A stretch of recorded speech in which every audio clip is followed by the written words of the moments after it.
டெல்லியில் நேற்று நடந்த ஐபிஎஸ் மாநாட்டில் வந்து வருண் ஐபிஎஸ் வந்து இதை சொல்லியிருக்காரு. நாம் தமிழர் இயக்கம் வந்து ஒரு பிரிவினைவாத இயக்கம், அதை வந்து கண்காணிக்கணும் அப்படின்னு சொல்லிட்டு ஐபிஎஸ் அதிகாரிகள் மத்தியில் சொல்லியிருக்காரு. இது எப்படி பார்க்குறது? அவர் ரொம்ப நாளாக கண்காணிச்சுட்டு தானே இருக்காரு. இது புதுசாக கண்காணிக்கிறாங்களா எங்களை? அது ஒரு உள்துறை அமைச்சகம் நடத்தப்பட்ட அந்த நிகழ்வுல முக்கியமாக சொல்றது வந்து சொல்லியிருக்காங்க. அவர் இங்கே தனிப்பட்ட முறையில் பார்க்கறது, அந்த கருத்து மோதல் இருக்கிறது. எல்லா அதிகாரிகள் மத்தியில் ஒரு கருத்தாக்கத்தை கொண்டு போகும்போது அது வந்து எப்படி புரிஞ்சுக்கிறதுன்னு நீங்கள் சொல்லுங்கள். இந்திய அரசியல் அமைப்பு அதன்படி நாங்கள் பதிவு செஞ்சு தேர்தல் ஆணையத்தில் 13 ஆண்டுகளாக இந்த அரசியல் இயக்கத்தை நடத்துகிறோம். ஒரு மக்கள் இயக்கம், மக்களோடு சந்தித்து தேர்தலில் நின்று அவங்களே சின்னம் கொடுத்துருக்காங்க, நின்றுருக்கோம்.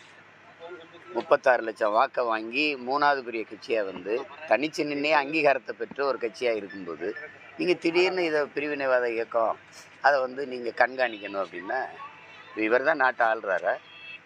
ஏற்கனவே என்னை ரைடு விட்டு போனால் பார்த்தாங்கல்ல, அவங்களுக்கு தெரியாதா நாங்கள் பிரிவினைவாத இயக்கமாக இல்லையான்னு? எதை வச்சு பிரிவினைங்கிறாரு? ஒரு அடிப்படை தகுதியே எல்லாமே நீ எல்லாம் இப்படி ஐபிஎஸ் என்ன? எதை வச்சு பிரிவினைங்கிற? தமிழ் சாவனிஸ்ட்டுங்கிற. தமிழன் நான் தமிழன்னு சொல்கிறது உனக்கு சாவனிசம்னா எதுக்கடா இவ்வளவு மொழிவழி மாநிலங்கள் பிரித்தாங்க? எதுக்கு பிரித்த? தெலுங்குக்கு ஒரு மாநிலம், கேரளாவுக்கு மலையாளிக்கு ஒரு மாநிலம், பீகாரிக்கு ஒரு மாநிலம், குஜராத்திக்கு ஒரு மாநிலம், எதுக்கு பிரித்தாங்க?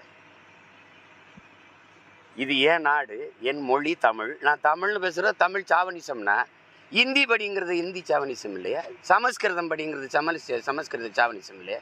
அதை பேச ஒரு தடவை பேசு. நாங்கள் தமிழர்கள் தமிழர்னு பேசுகிறதுல உனக்கு சாவனிசம் எப்படி வருது? எப்படி வருது? அப்போ பிரதமர் மோடி உலக மொழிகளின் தொன்மையை தமிழிலிருந்து அறியலாம், உலக மொழிகளின் மூத்த மொழி தமிழ், அது எங்கள் நாட்டில் இருப்பது பெருமைங்கிறாரு, அது தமிழ் சாவனிசம் தானே? இந்திய மொழிகளின் தொன்மையை தமிழிலிருந்து அறியலாம்ங்கிறாரு, அது தமிழ் சாவனிசம் தானே? முதல்ல உன் தாய்மொழி எது? உன் தாய்மொழி எது? நீ முதல்ல நீ சொல்லு. நீ உண்மையிலே தமிழ் தாய்க்கும் தமிழ் தகப்பனுக்கும் பிறந்திருந்தால் தமிழ் சாவனிசம்ங்கிற வார்த்தை நீ உச்சரிப்பியா? நீ என்னது? உனக்கு மட்டும்தான் பொண்டாட்டி புள்ள குடும்பம், எங்களுக்கெல்லாம் இல்லை.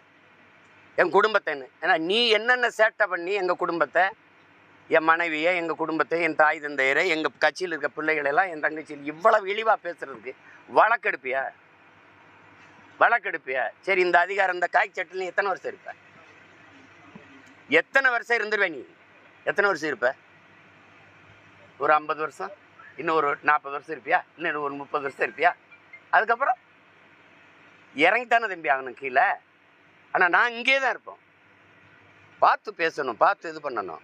இவ்வளோ பேர் சரி, பிரதமர், உள்துறை அமைச்சர் எல்லாம் தொடங்கி வச்ச விருதில் எல்லாரும் பேசுனது வராமல் நீ பேசுகிறது மட்டும் வெளியில் வருது எப்படி? அந்த காணொலி மட்டும் எல்லா ஊடகத்துக்கு வருது எப்படி? நீ தான் ரகசியம் பாராட்டுறிய? நீ உறுதி பிரமாணம் எடுக்கும்போது இப்படி தான் எடுத்திய? இதுதான் உன் வேலையா? என் கட்சியை குறை சொல்கிறதுக்கு தான் நீ ஐபிஎஸ் ஆகி வந்திருக்கிய இங்கே? சரி, மோதுறதுன்னு ஆயிடுச்சு, மோதுவோம் வா. ஏன்னா நீ என்ன பண்ணுவேன்? நீ என்ன பண்ணிடுவேன்? நீ என்ன பண்ணுவேன்னு சொல்லு. ஆற்றால் நீ ஒரு ஐபிஎஸ். பெஞ்சல் புயலுக்கு முதல்வர் 2000 கோடி கேட்டிருக்கிறாங்க மத்திய அரசு. இது வரைக்கும் அந்த அதிகாரிகள் மட்டும் அனுப்புறாங்க. எப்படி பார்க்குறீங்க? நிதி உதவி, நிதி நிவாரணம், புயல் பாதிப்பு இது ஒன்றும் புதுசு இல்லையே. எந்த புயல் பாதிப்புக்கு எங்களை வந்து பார்த்து கருணையோடு பார்த்து உரிய நிதியை ஒதுக்கி இருக்கு மட்டும். தானே புயல் இல்லை ஓகி புயல் சொல்லுங்கள்.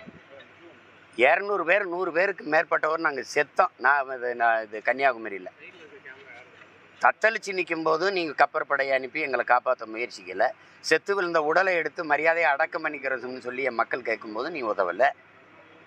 தானே புயலில் நீங்கள் வந்தீங்களா? ஓகி புயலுக்கு வந்து உதவுனீங்களா? அதுக்குரிய இடர் நீக்க நிதியை கொடுத்தீங்களா? இப்போ இது கொடுத்துட போகிறீங்க? இது தமிழ்நாடு அரசு தான் முடிவு எடுக்கணும்.